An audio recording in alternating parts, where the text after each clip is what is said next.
Have you ever felt that tension between faith and doubt? I'm sure you have. Have you ever asked the question, God, if you're real, can you show me you're real? Have you ever been shaken and wondered what it is that God is trying to show you? Or even if there is a God, if he even cares? When I started my ministry, I got a call from the Furnace County Sheriff. This was when I was in Arapahoe. And they shocked me with the news that one of our young members had been killed in a car accident.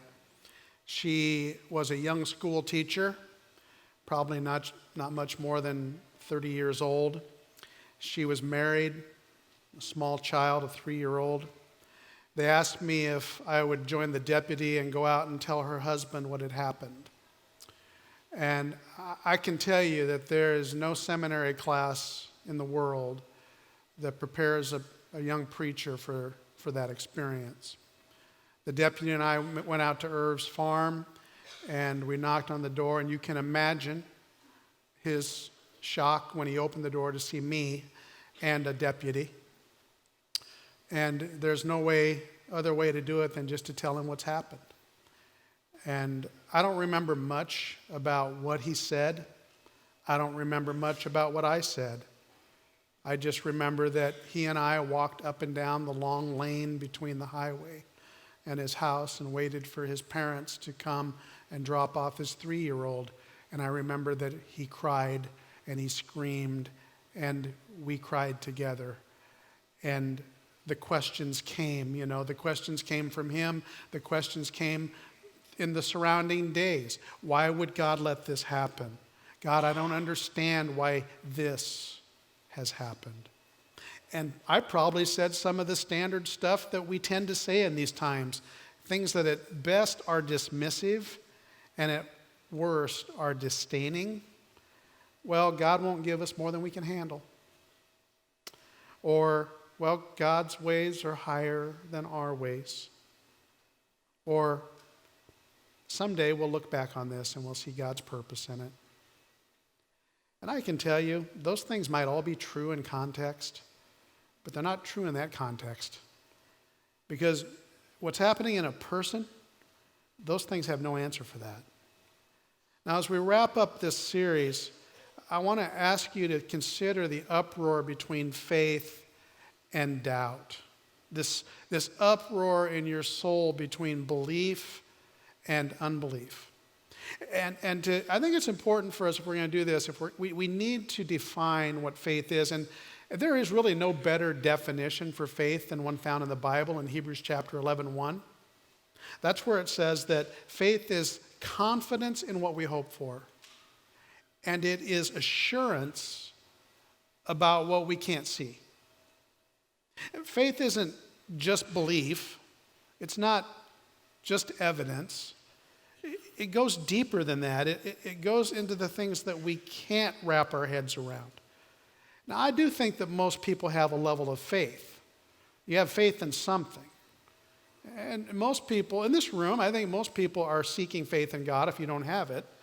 We want to believe that God is good. We want to believe that God cares. We want to believe that God demonstrably wants to be in our life and make a difference no matter what's happening in our life. We want that beyond what we can see. There are things in our lives, though, as you well know, that drag us into doubt. And I want you to know that the uproar that doubt creates is not new. It's not surprising. I would like to think that had I walked with Jesus in the first century and been one of those core people that saw all the miracles and all the things he did, I'd like to believe that I would never have doubted. And yet, I think that that's probably not realistic. We were talking about doubt in my small group last Sunday, and one of my friends in my small group said, if I could just hear him actually tell me what he wants, I don't think I would doubt. And I would have to say I felt that way too. But from Genesis to Revelation, we see time after time people who actually did have face-to-face encounters with God, and yet they had major doubt. And even the disciples, those who day in and day out saw Jesus do things that no one else had ever done in their time or any other time for that matter, they showed doubt too. And by the way, these disciples, they had some mountaintop experiences with Jesus, didn't they? I mean, there's one that I wanted to show you. It's in Mark chapter 9, beginning with verse 2. It says, after 6 days, Jesus took Peter, James, and John with him and led them up on a high mountain where they were all alone. So a mountaintop experience, right? And then it says, he was transfigured before them. His clothes became dazzling white, whiter than anyone in the world could bleach them. He was transfigured. That doesn't mean he just had a makeover and a new haircut. That means that he was actually transformed into a godly presence. He didn't look like Jesus the man. He looked like the God man. And I don't know what that looked like, but it was outstanding. It was dramatic. And so then Peter says this, and you love Peter, right? He says, Rabbi, it's good for us to be here. Well, that's a good comment. What he meant was, this is awesome. This is a mountaintop experience. And maybe you've had a few mountaintop experiences.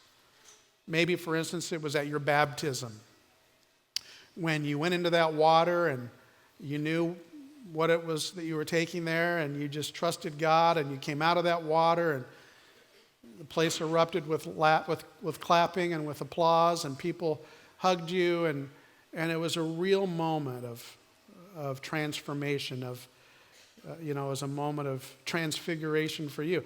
Or maybe some of you have been to CIY, and this is a conference that we send our students to, and it's always got mountaintop moments where students go forward and their friends surround them and congratulate them for making this big commitment in their life to follow the Lord in some manner or another. And it's a mountaintop experience. Or maybe you are one of those people that Parker talked about earlier that went to Kenya or maybe Guatemala or another, Uganda, another type of missions opportunity, and you experienced the powerful presence of God in one of the toughest places on earth, and you thought, man, I'll never be the same again after experiencing this mountaintop experience. Or maybe it's something where after years and years of waiting and praying and anguish and crying, finally, we'll celebrate in other ways. I don't know. It could be something like that. But when you're on the mountain, it's easy to say, I always have faith that picture's going to go up, that you can take it off now. I'm trusting that guy right back there that he'll be on. Thank you very much. But when you're on the mountain, it's easy to say, this is awesome. God's close. Faith is real. It's reasonable. But I would argue that God is also on the mountaintop where faith isn't revealed. And the mountaintop can be the valley. It's not just on the mountaintop where faith is revealed, it's in the deepest places. Now, I would say this too, that there's other ways we can find God other than just the mountaintop experiences. Science points us to God. If you will take a look at sciences, you ever heard of the anthropic principle? The anthropic principle is a simple belief that the universe is designed around human beings. Hugh Ross, a Canadian astrophysicist, developed this line of reasoning that says that the emergence of humans and human civilization requires physical constants and physical laws and properties that can only be explained by a universe that exists for that purpose. That somehow the entire cosmos has been crafted for the good and the purpose of human life. And so I think science does point to faith. If you'll look at it, I think history points to faith. The Jewish historian Josephus and the Roman historian Tacitus both acknowledge the birth and the life and the death and even the resurrection of Jesus Christ. So historically, and they weren't believers, by the way, as far as we know. They weren't Christians. But historically, you can find Jesus. That's not a problem. That's not a problem. And we could go on about reason and evidence, and I could throw out all kinds of arguments, and you'd either like that or you wouldn't. But have you ever felt the uproar between your faith and doubt? And if you have, you know that statistics and history and science doesn't help you a bit. Because your emotions are going overtime. You are in this place between faith and doubt, and history and science aren't going to fix that. As a matter of fact, we see this tension occur right after Peter's mountaintop experience. And this is how it happens, isn't it?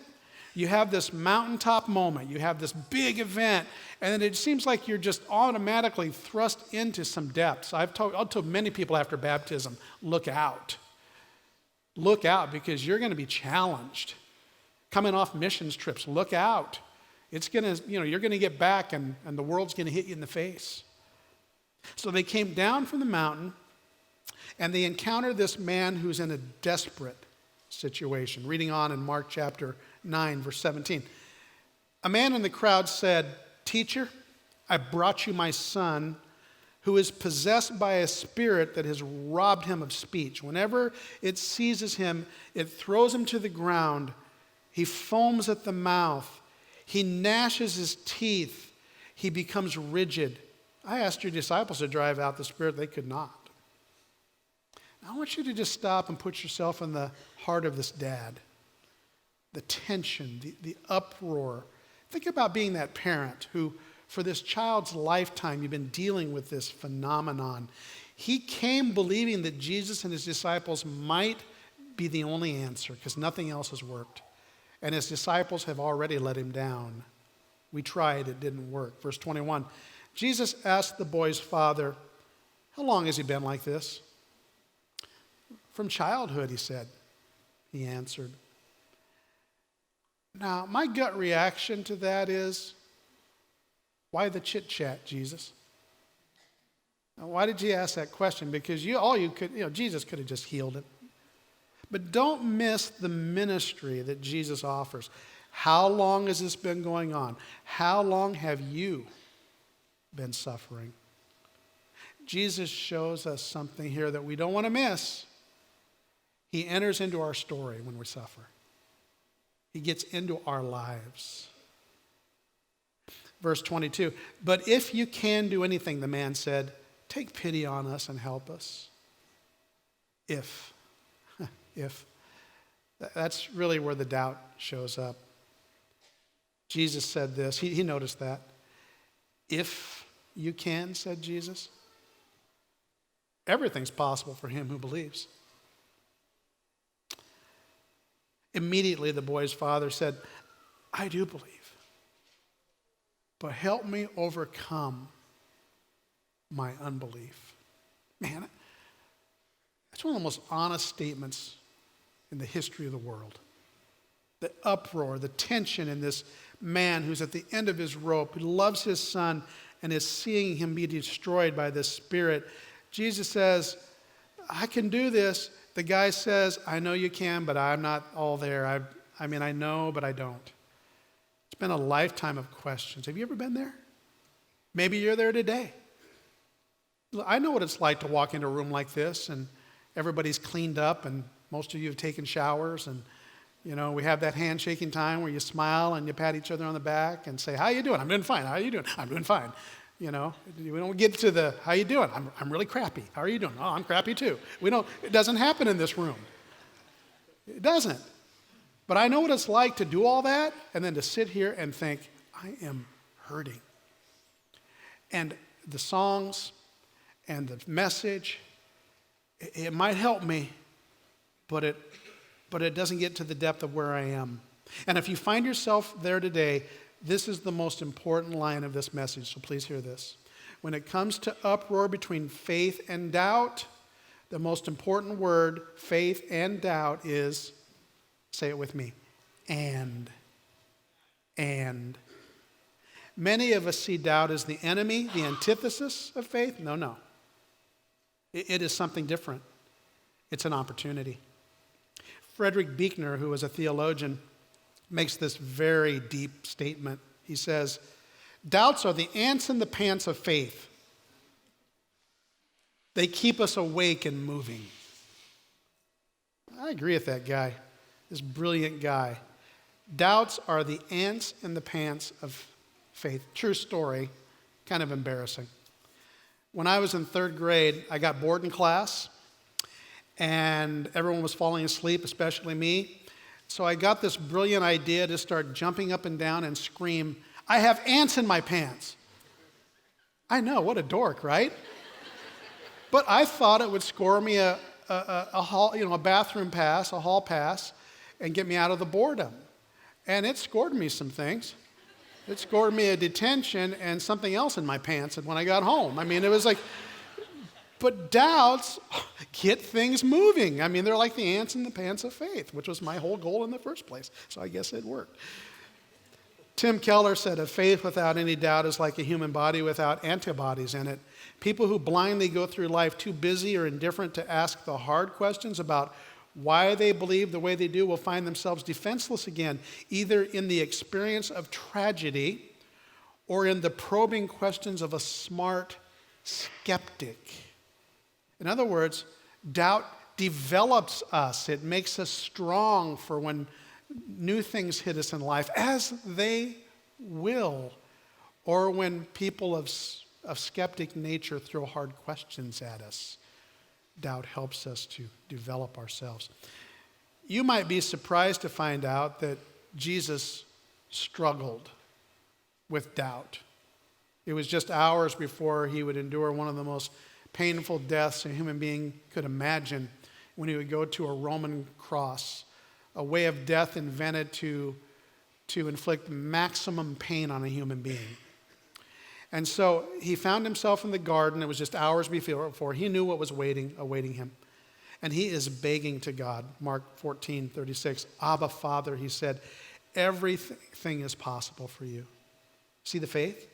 Everything's possible for you. "Take this cup from me. You are God. You can do this. I know you. There's got to be a way. There's got to be another way." He's sweating drops of blood as he prays this. That's anguish. Verse 36, "B, yet not what I will, but you will." The tension. I mean, even in the struggle and the doubt, he says, "But whatever, God, you bring, I'll drink that cup." I got to tell you, if Jesus were just a man who someone was trying to convince us as God, they would have kept this story out of the Bible, because this makes Jesus look wobbly.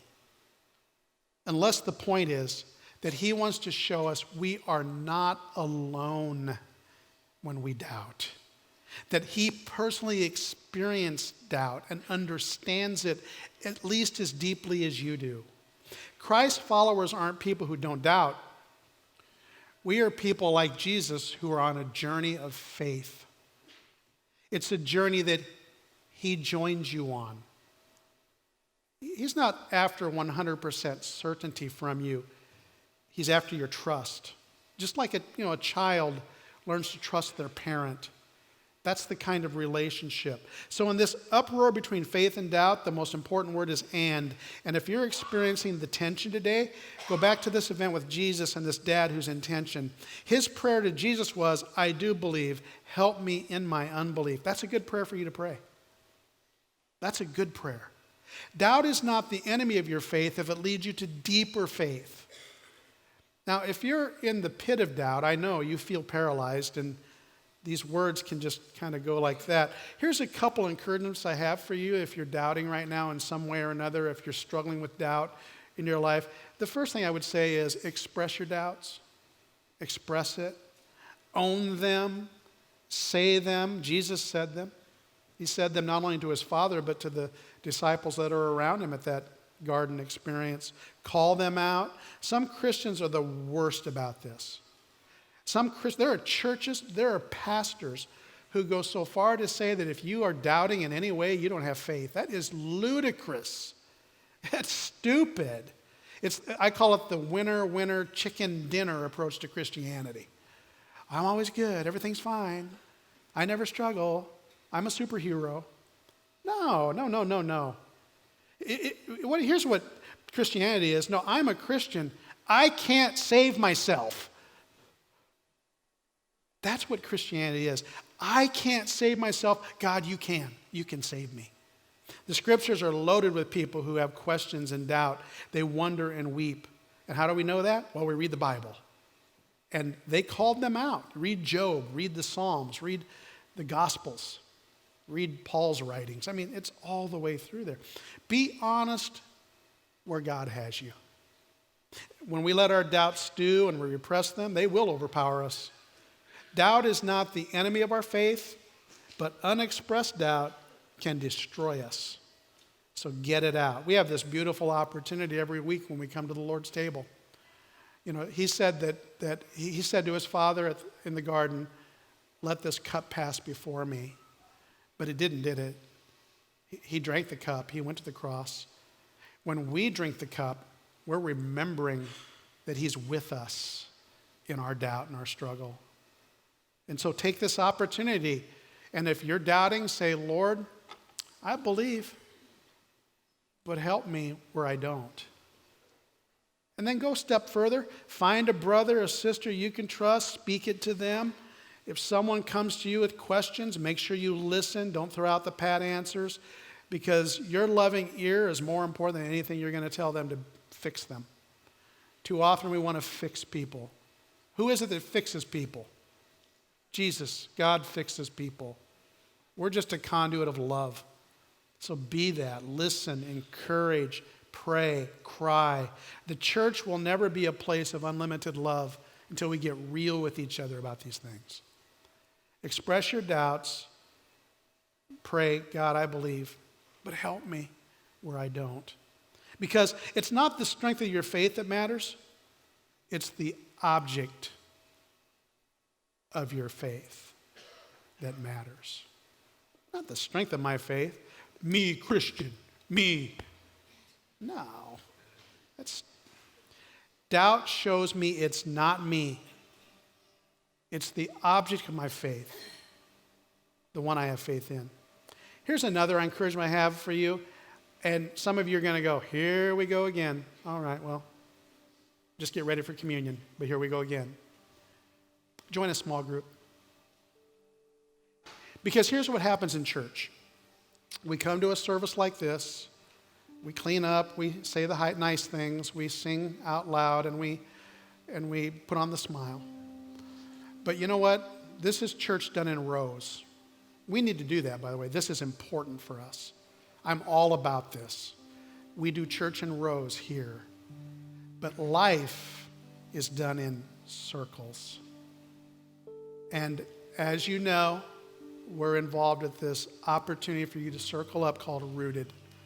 The next Rooted experience, the sign up for that begins on December 1st. And if you're a person who's struggling, I'm just going to encourage you, get connected with 10, 12 people who are also on a journey and find out what it means to be in a circle. Because rest assured, God is not put off by your doubt. He's not ashamed of you. He's not waiting for you to come around.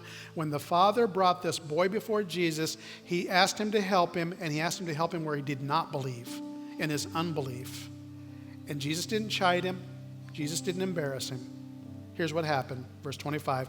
When Jesus saw the crowd was running to the scene, he rebuked the impure spirit. You deaf and mute spirit, he said, I command you, come out of him and never enter him again. The spirit shrieked, convulsed him violently, and came out. The boy looked so much like a corpse that many said he's dead. But Jesus took him by the hand and lifted him to his feet, and he stood up. Jesus looked into that man's eyes. He listened to him, and he brought him hope. That's Jesus. Lord, as we come to this time, focus us on a cup that you drank, a cup of wrath, the wrath of God being poured on you because of our sin. Show us, Lord, that we can drink this cup and we can have wrath removed and hope restored because of you. Amen.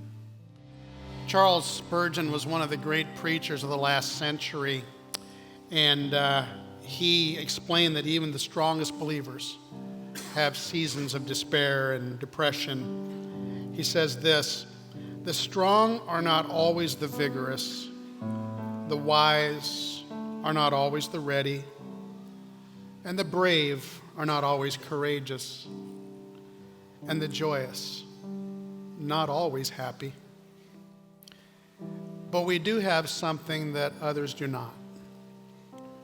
We have Jesus who's in the and that gives us something that we desperately need. No matter how strong your faith is, you're going to get rocked. Some of you know exactly what I'm talking about because you're in it right now. But be assured that God wants to be with you in this. Be assured that he's there for you. And that no matter what you're facing, if you'll let him in. You know, here's the problem that we face. We want to go back into our own instincts. I'll just start drinking again or drinking more. I'll go back into a materialistic life where I just buy stuff to mask my pain. It'll be in a relationship that I'll just pour myself into in a negative way or in a sinful way. When all along he just says, look, trust me. I'll get you through this. Trust me. Drink from my cup. Trust me. So do that. Trust him. And let us help you, this church. Let us help you to walk that path.